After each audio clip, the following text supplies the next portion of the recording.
নমস্কার বন্ধুরা, আজকে নিয়ে এসেছি দুর্দান্ত স্বাদের সম্পূর্ণ নিরামিষ ঝিঙে বাটা বা ঝিঙের ভর্তা রেসিপি। এইভাবে কিন্তু বানালে এর স্বাদ কিন্তু দুর্দান্ত হয় আর গরম ভাতে খেতে কিন্তু অসাধারণ লাগে। তো এইভাবে একবার বাড়িতে বানিয়ে দেখতে পারেন, খুবই ভালো লাগে খেতে। তবে চলুন বন্ধুরা, দেরি না করে দেখে নিই কীভাবে বানালাম এই ঝিঙে বাটা বা ঝিঙে ভর্তা। তো এর জন্য প্রথমে ঝিঙে কেটে নিয়েছি, 400 গ্রাম ঝিঙে হবে, একটু খোসা রেখে ঝিঙেগুলো কেটে নিয়েছি। তারপর একটা মিক্সিং জারের মধ্যে দিয়ে দিলাম আর দিয়ে দিলাম 2টো কাঁচা লঙ্কা। ঝিঙে বাটাটা কিন্তু একটু ঝালঝাল খেতেই ভালো হয়, তো আমি জল ছাড়াই পেস্ট করে নিয়েছি। আপনারা চেষ্টা করবেন জল ছাড়া ভালোভাবে পেস্ট করে নিতে। দেখুন পেস্টটা কিন্তু একদম এরকম হবে, তো জল দিলে কিন্তু একদম ধ্যারধেরে হয়ে যাবে আর ঝিঙে বাটা বা ভর্তাটা কিন্তু একদমই ভালো লাগবে না খেতে। এরপর একটা কড়াইতে আমি সর্ষের তেল গরম করে নিয়েছি। তারপর দিয়ে দিলাম 1 চামচ মতন কালো জিরে আর 2টো শুকনো লঙ্কা ফোড়নগুলো একটু কিন্তু হালকা লাল লাল করে ভেজে নেব।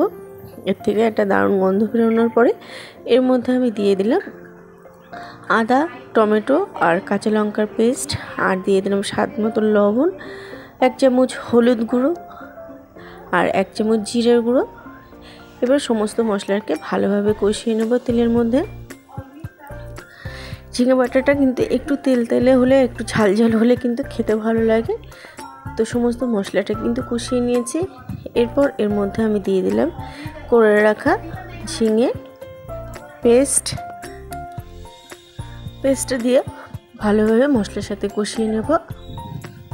ভালোভাবে মিক্স করে নিলে কিন্তু সমস্ত মশলার সাথে এটা মিক্স হয়ে যাবে। আর এটা অনবরত নাড়িয়ে চাড়িয়ে কিন্তু এটা রান্না করতে হবে, না হলে কিন্তু নিচ থেকে কিন্তু লেগে যাওয়ার সম্ভাবনা থাকবে। তো একটু সময় নিয়ে এটা কিন্তু রান্না করতে হবে। এটা যত রান্না হবে তত কিন্তু খেতে ভালো লাগবে। তো দেখুন ঝিঙের কিন্তু কালারটা চেঞ্জ হয়ে গেছে, একটু ব্রাউন কালার হয়ে আসছে। এর মধ্যে দিয়ে দিলাম 2 চামচ মতন চিনি, কারণ ঝিঙে বাটাটা একটু মিষ্টি মিষ্টি ঝালঝাল হলে কিন্তু খেতে ভালো লাগে।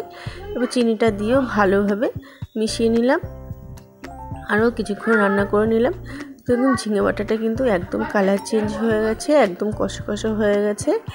এটা কিন্তু একদমই রেডি হয়ে গেছে। আর এইভাবে একবার বাড়িতে বানালে অবশ্যই কমেন্ট বক্সে জানাবেন আপনাদের খেয়ে কেমন লাগলো। তো বন্ধুরা, রেডি হয়ে গেল দারুণ সাথে ঝিঙে বাটা। আপনারা ইউটিউব থেকে দেখলে চ্যানেলটি সাবস্ক্রাইব আর পেজ থেকে দেখলে পেজটি ফলো করার অনুরোধ রইল। আজ এই পর্যন্তই, আবারও হাজির হব অন্য কোনো রেসিপির সাথে।